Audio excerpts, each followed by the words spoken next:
Hello! Welcome back to the usual place. Dirt Elf. I had a nice lunch break. Talked about Death Note and Naruto. So a lot of shonen stuff, actually. We talked about whether Sasuke or Naruto have ever actually done anything that Black Star from Soul Eater can't also do. Ah! Water. I guess maybe you have to combine Tsubaki in there, because she's got all the clan drama, you know? Black Star doesn't have that. Or does he? Why am I thinking of the name White Star? Why do I feel like he actually has this sibling? Is he from a star? Yes, he's not an orphan. He is an orphan. But I feel like Star Clan is actually a thing. What? I thought he was adopted. I thought he was an orphan. I thought he named himself. But now that I think about it, I think Star Clan is a clan of assassins.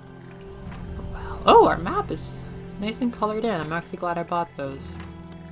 Anyhow, we're off to greener pastures. The Pilgrim's Way.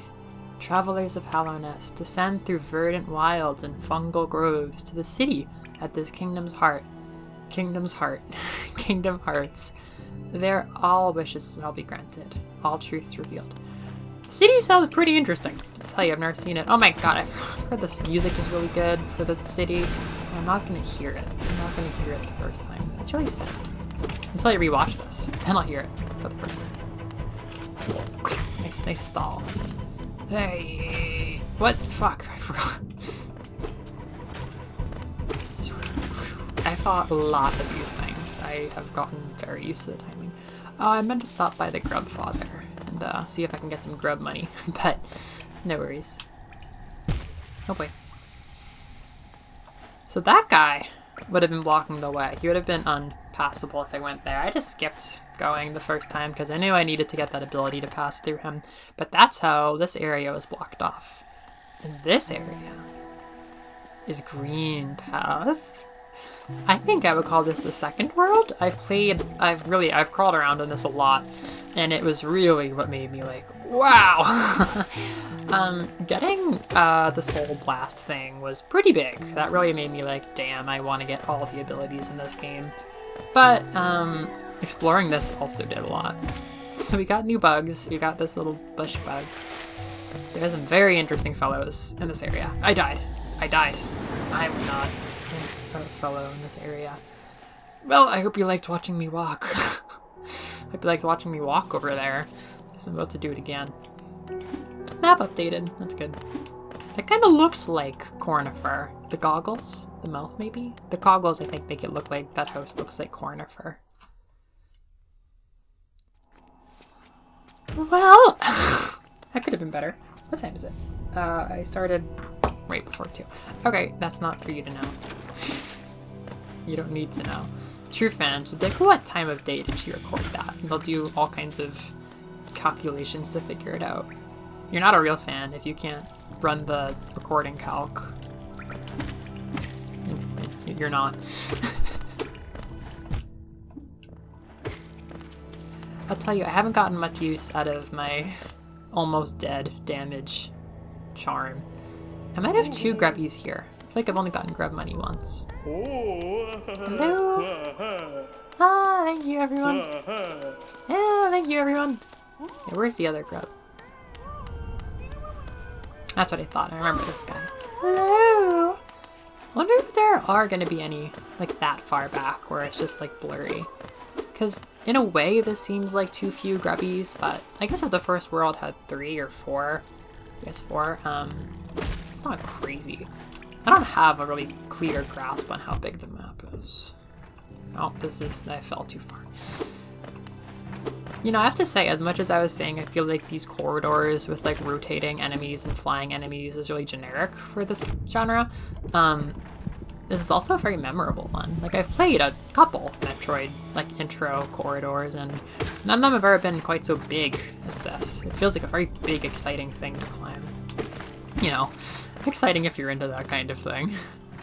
It's also just old metal and rather dull.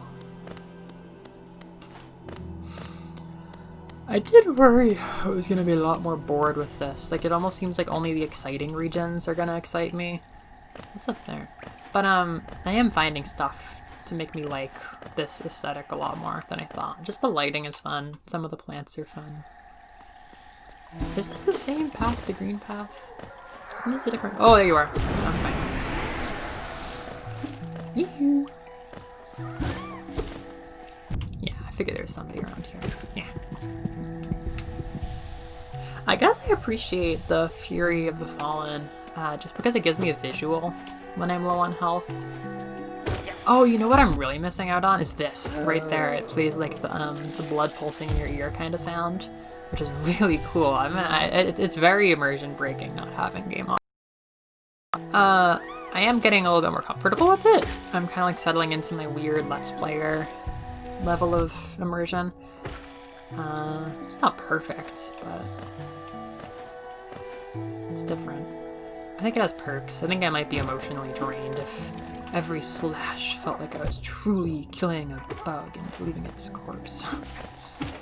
Did they explode? No, you're definitely not going to explode.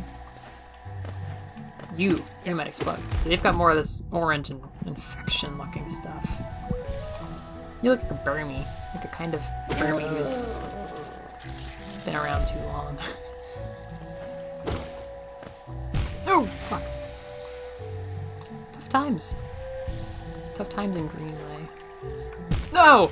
This like really blew my brain the first time I saw it, because I'd never been to a world that wasn't the first world. I've seen some really pretty worlds I'm looking forward to. Not playing. Well, I did get a peek into another world around here, but where's Quirrell? He might be around here. Or, Cornfire. Not Quirrell. Map updated? Oh, I don't, so I can't update it. No! Well, I guess they're free. Those little things look like Hornet. Not that we know who Hornet is yet.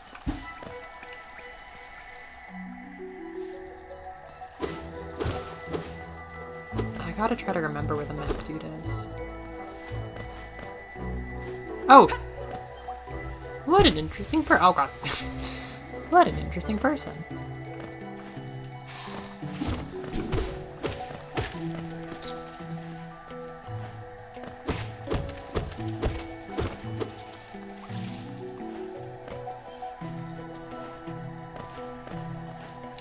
I feel like the second day... I feel like the second day of when Bilbo decided to join the dwarves and Gandalf on their adventure. Like the first day he was probably like, I'm going on an adventure! The second day it's like, we don't have enough food on these ponies. I'm very tired. It's kind of how I feel now. Like, I don't know, I've been doing this for a while. And I guess this is really how we're going to be like for a long time. Like, one time I went on a bike ride. It was my first time really going on like an hour-long bike ride to get to like our local city. And I was going up a hill near my house and it was so tiring and I'm like, what? If I'm tired now, how am I gonna make it? Like, if I'm already tired, it's only been 5 minutes. And that's when I like learned about the concept of like warming up to something. I was like 15. I was like just leaving freshman year of high school, I think. And I realized, like, oh, you know, it's hard, and then you push past that hardness, and then it gets easy. And I learned a little bit about that in my nutrition course. Like, it may not be exactly the same phenomenon, but once you push past the initial energy, you stop using your, like, short-term energy surplus and start using your more long-term energy surplus, which is good news if anybody needs to clean out some energy surplus after Corona. Shoot, you're so dead. I know I have a lot of long-term energy stored in my gut that I want to turn into not good. I haven't gained weight since I mean, I've never truly gained weight, which is really scary. When I was younger, I just had a little bit more weight on me, and I just magically lost it before high school. It just wasn't there, and I haven't ever had to think about my weight ever since, but I don't like the shape of me. I'm a little too mom-shaped. My shape has really changed ever since last year. I've been very sedentary for a long time. My body's been under a lot of stress too, so it's like stress but not exercise, so I can kind of tell I just have not the happiest bod right now. It's just, you know, it's hard. I have a lot to unlearn when it comes to like body shaming and stuff because I never had to deal with it. I mean, you know, I never appreciated being super, super, super thin. I didn't really know how to appreciate it. All I knew was it's like thinking you're straight. Like, you just don't want to be anything else. It's not like you care about what you are, you're just glad you're not something else, so that's kind of how that goes. Some tough shit right there. Look at all this. But yeah, now that I've actually consciously gained weight and been like, oh, yep, you became a little bit rounder, it's been very tricky to not, like, be super, super mean to myself, but also accept, like, I know that I don't like this on, like, a physical level of, like, I just feel out of shape. If I was in shape, if I felt like my body was doing its body stuff well, that would be different, but because I'm not, and this was, like, a manifestation of that, it's very tough. Ooh, what is that? Tiny squid, you approach fearless. Are you a hunter like me? I've already seen this guy. I was surprised the first time. Do you feel the urge inside to stalk, to kill, to understand? Then take it, my journal. It will aid you. At first, the text may seem difficult to discern, but a learned hunter will come to understand its words. Venture the depths of this land and slay its beasts. Prove yourself worthy to bear the mark of a hunter. I'm holding Hollow Knight's hand right now. I'm like, it's okay, we're gonna get through this together. It sounds scary, but we can totally do what he's asking of us. I guess I'm allergic to that. This is a very, very cool little feature. I really love it. I'm glad you get it early. Journal. Yes! This is so good! A flying predator that pursues its foe. Crawlid. Oh, they crawl. Timid scavenger that crawls through the caverns looking for food. So, yeah, you get more notes as you go, as you fight more of them, which I really like. Not only do I like having a counter for how many of each enemy I fought in a game, but, having something to, like, unlock by doing that is even cooler. A mature aggressor that carries its young in its belly. Tick-tick. Aww. See, I couldn't tell you a tick-tick from a crawlet. Oh, they're actually pretty different. They really are. A tick-tick. An aspid hunter. Aspid mother. Aspid hatchling. These are all husks? The remains of a bug animated by a strange form. Oh, those are like zombies. So like skeletons. Husk belly. I like your little hands. Husk warrior. Husk guard. False knight. I guess it's also a husk. Except it's a maggot. A maggot driven mad by strange force. Wow. The balder. The moss creep. Eee, you're kind of cute. The mosskin. The volatile mosskin. The squit. The shade. Ooh, you're so cute. My definition of cute has really been expanded. Little squid. He's like Professor Oak. Yeah, expanding my sense of cuteness into, like, things that aren't necessarily, like, warm and fuzzy, but are still cute and friendly and, like, create a sense of, like, caring in me. Hell yeah. Has really changed things for me. This game, ever since I kind of, like, accepted that I liked it, it's really broadened my definition of cute, honestly. Like, I've been thinking a lot, oh, shit, that was so unfortunate. I have to walk so far to get back there now. Oh, I forgot to hug you last time. Hugging you now. Oh! That spawn point's not bad. Maybe that's, maybe it's because of the lamp moth. That's great. I really would have been tired if I didn't respawn there. Maybe I always respawn on benches I've been to.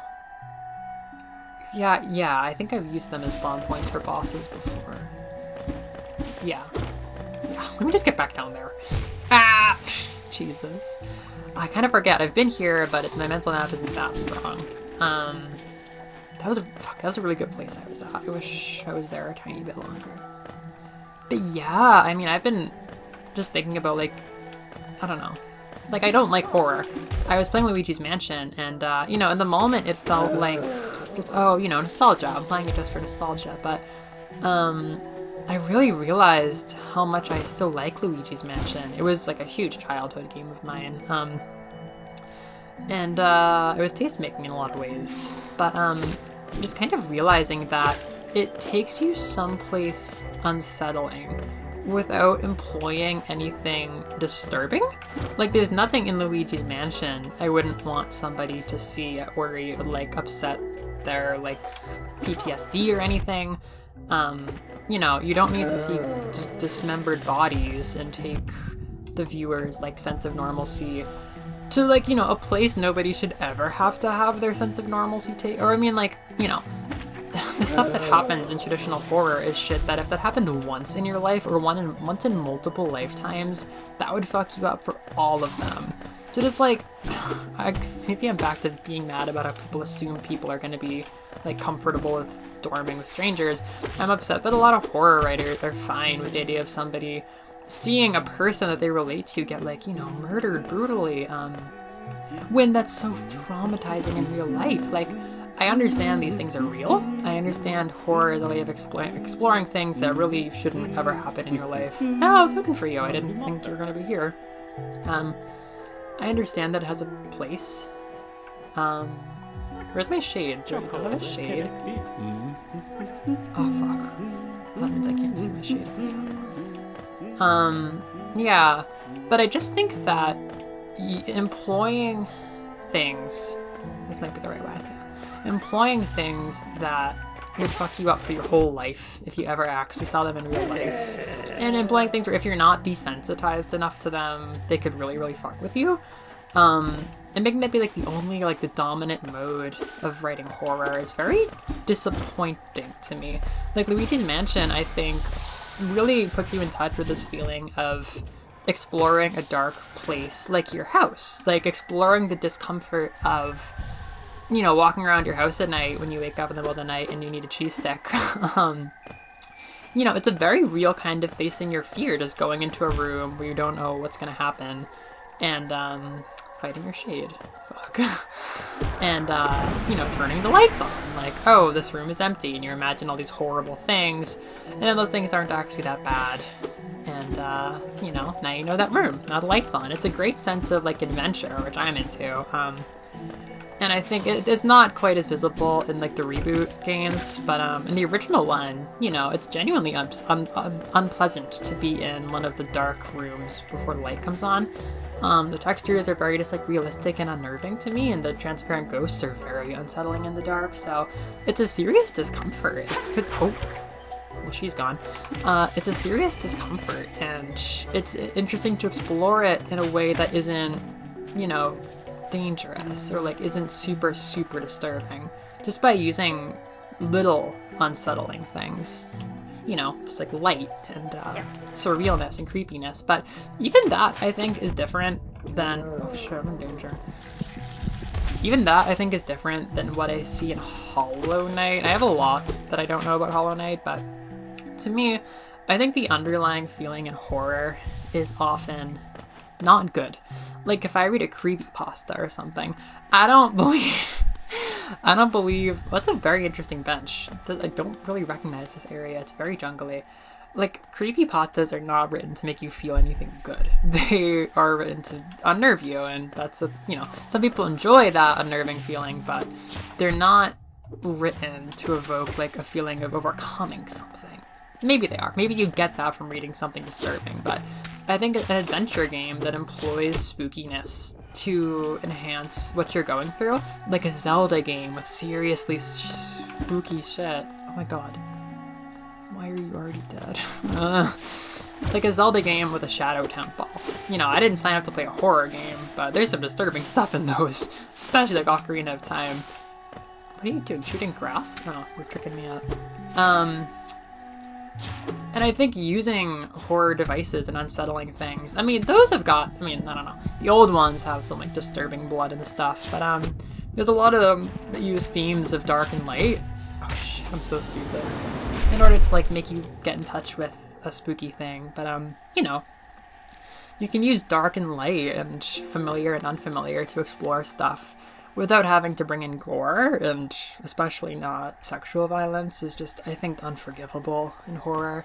Like, I'm sure that's a very big debate that I'm not very well versed in, but the amount that I've seen sexual horror be used in order to create a sense of danger, it's just not good. There's a lot of baggage that comes along with a lot of really intense shit when you use that, so. yeah, same with murder. I mean, murder is not something that shouldn't be expected to be something anybody ever comes into in their life, and I don't think it is. But I think forgetting that murder can be so disturbing and normalizing intense violence in shows. And again, like when I was talking about dorms in like episode 2, like having it be the norm that people can just watch a movie where somebody gets their arm sawed off, like, where are we as a culture? What was that I just destroyed? Like, where are we if everybody has to be able to handle, like, seeing somebody get their arm sawn off and, like, not feel anything? Because, trust me, if you feel something, seeing somebody get their arm sawed off, it's not a good feeling. It's a feeling you don't want to feel more than once in your life. I don't know. I think that fiction needs to be able to explore feelings, a lot of feelings. I think it's important. I just think that some things explore feelings that we shouldn't be exploring often with fiction and normalizing through fiction. And that applies to a lot of things. What is this? What is this place? This is so dark again. Oh, it's so tendrily.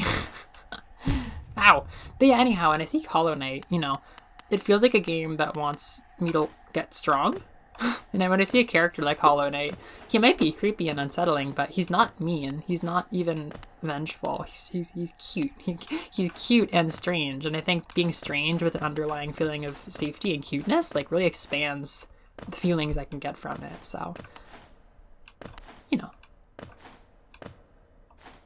This is so dark. And I'm platforming. Ah!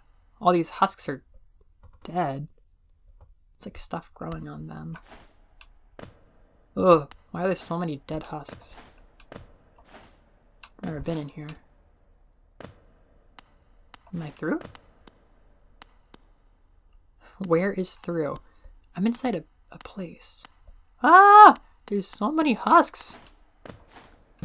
Ah! Are you serious? Am I at the start of this? Fuck. It's not fun. Jesus. Ah! I'm gonna run out of soul. Get out of here. What is this place?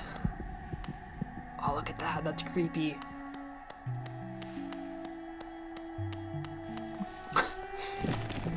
Ah! Well, there's your jump scare. Fuck. I still don't have enough money for a map. I might try to save it up before I go back down there, because that's like... I hope he remembers where he was. Oh, I gotta hug you. Sorry, buddy. Hope he remembers where he just went, because I need that shit, like, logged as soon as I get the map. Oh, it's so bright out here.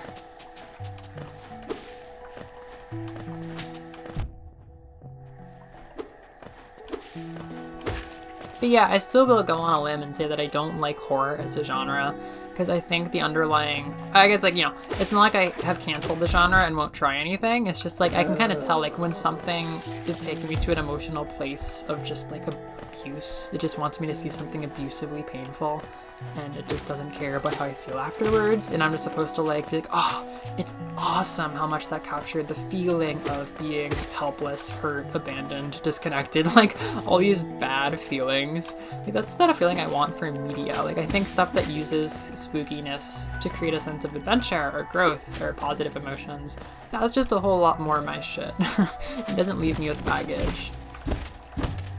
But of course, you know, what's not creepy for me or what's innocently creepy to me might be different for somebody else. It's almost like eating spicy food, you know? Sometimes it adds flavor, sometimes it just completely shuts you out because you're like, this food hurts me and other food doesn't hurt me, so I think it's like that.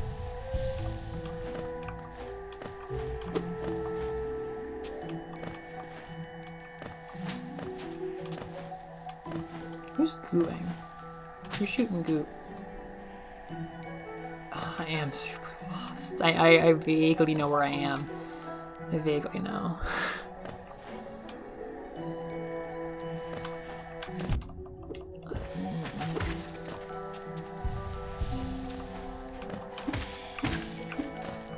I think a good Yuzu Quest game has to put me in the state where I want to just like talk about anything, and I have like the time to just kind of do it.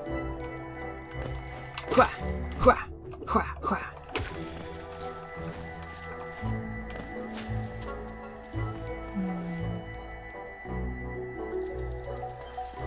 This is a room. This is a room.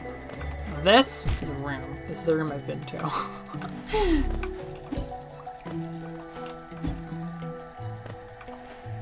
This isn't where. What is this? This is interesting to me. Where is Buddy? Where's Friend? I was about to use the soul gun to get that guy, but I remembered that I need soul to heal myself. I guess it's like sword beams. If it's like a way of staying rich if you're already rich and you're at full health, because now you can use all that soul that you don't need to heal to like not need to heal. Just keep people away from you before you have to fight them, or kill them before you have to fight them.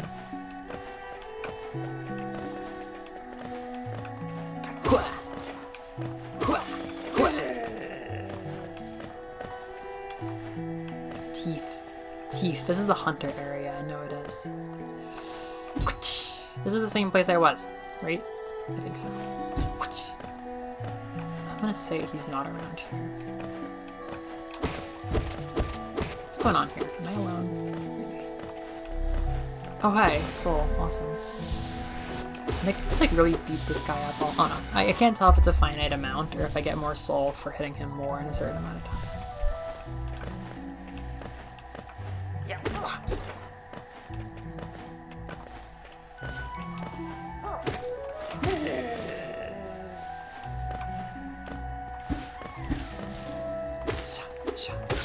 Is this where he came down?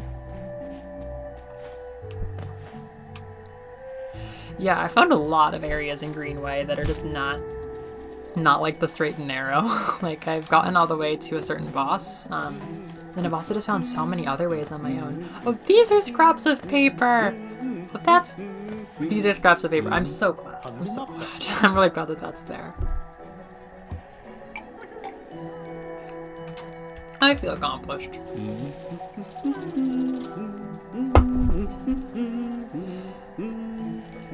feel like I'm not gonna remember Green Path. I keep wanting to call it Greenway. Greenway is American Idiot. I'm not listening to Green Day. I'm listening to Beach House.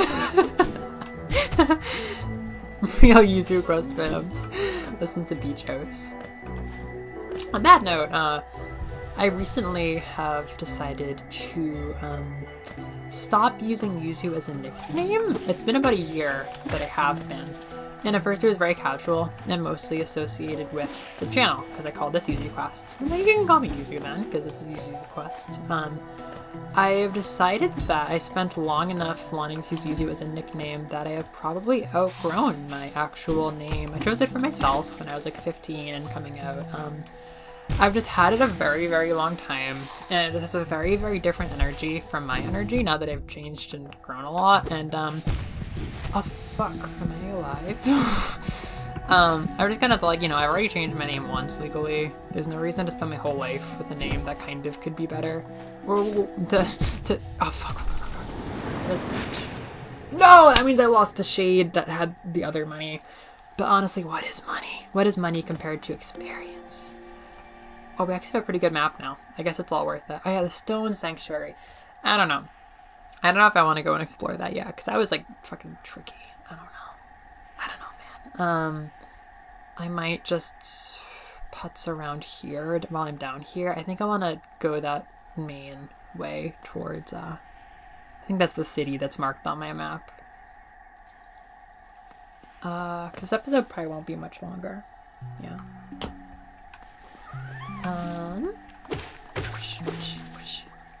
Oh yeah. So anyhow, I realized that I used that nickname so extensively in the last year that I realized it basically made me realize that I don't like my actual chosen name, my actual legal name, as much as I used to, which is tough to realize, but I've thought of a number of names that I do like better, and all my friends have been really cool about letting me try them. But also just, using a Japanese nickname just about full time was starting to get old. For me, it was kind of not terribly feeling because it wasn't a name I was like super defining myself with, but I ended up using it so heavily that I realized I should shift my energies towards another name that I feel less baggage about. Damn it, I'm just gonna be poor forever now. That's okay. It's okay. Hug you. I forgot to hug you the first time I died. But yeah, Yeah, I might change my thoughts. I think I want to keep using the name Yuzu Quest. I think changing my name will distance me from that name and that brand. I think it's fine to call me Yuzu Quest because that's like a thing, it's an entity, and Yuzu itself is a fruit, like that's kind of the idea. But no, I first heard Yuzu as a name. I think I named it this because I liked Yuzu as a name and I thought it was a fun nickname. That probably is where this came from, I can't really lie, like that's how Yuzu ended up on my radar. I may change what Yuzu... It's not like I ever put down in pen and paper that Yuzu Quest was like my quest. I kind of have done a lot more work to make it not just about me and more about a specific brand. I will think about it, honestly. I will continue to think about whether I want to keep calling the channel that. Because, I'm going to make other stuff with other names. What is this? What is it? Ooh. Oh, yes, I have been down here. But yeah, that's just where I'm at. You'll know if I change the name of the channel, obviously. Fog Canyon. So I've only dipped down here, but there is something I want to try. Oh, I don't have any soul. Oh, and I won't have any soul. I can't just ignore my shade, can I? So I'm imagining I can't slash at these. Like, I can. I can slash at these. Oh, I thought they might electrocute me. Zelda taught me that. Wow. Fog. Ooh! Oh, crap, they really explode. That's really extra. I don't really start down here with them. Oh shit. Oh shit. Oh shit. Oh shit. Get out! Oh, jeez. Bye! I think I want to conveniently die. I think I want to conveniently die around here and move my shade. Or I'll just adventure this way and the next time I die. I usually don't abandon my shade. I feel bad that I even started doing that. Oh, hug you again. Sorry, I keep killing you, Hollow Knight. Are you okay? You look okay.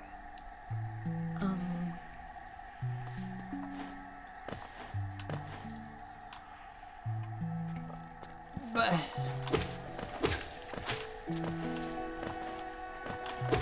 yeah. Meh.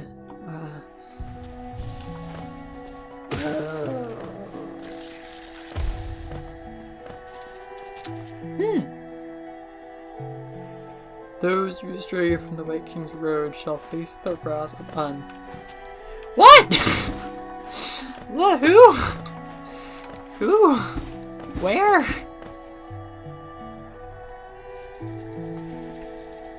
Fuck.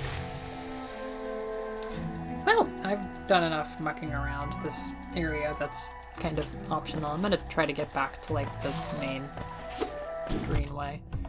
I can probably even get a better bench. I could go back to that first bench.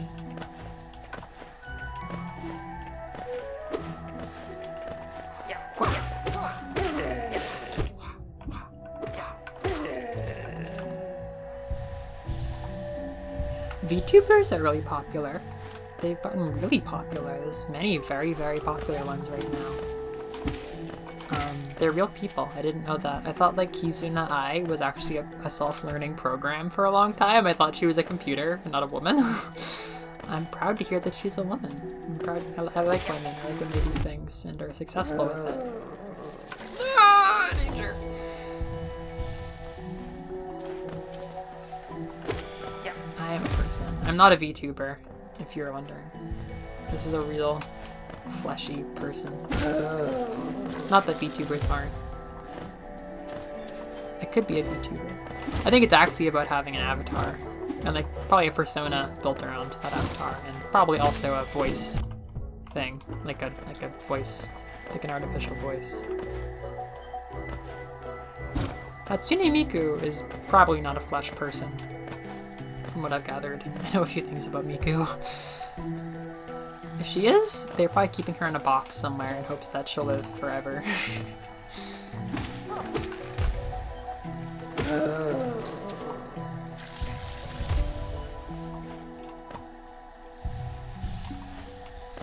Look at that down there. It's like a little light source right there. And you move and it gets darker. That's amazing.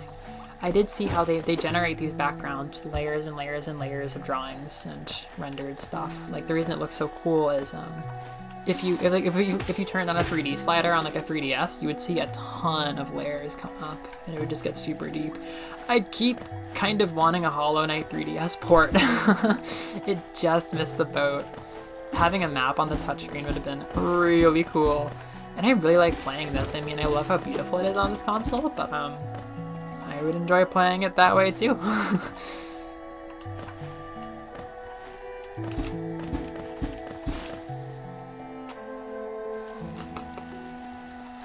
These little mini hornets. Alright, well, it might not be Dirtmouth, but we're back to our bench. Alright, well, let's see if I can record a bunch more episodes. Seems like the professor I wanted to talk to, like, changed the time of our call by 3 hours. Alright. Oh my gosh, oh my gosh, oh my gosh. This is the broken nail, I can tell. The nail that this plushie has is the cracked one that I have. Way to go, Hollow Knight. Way to go. Alright. See you next time. Bye.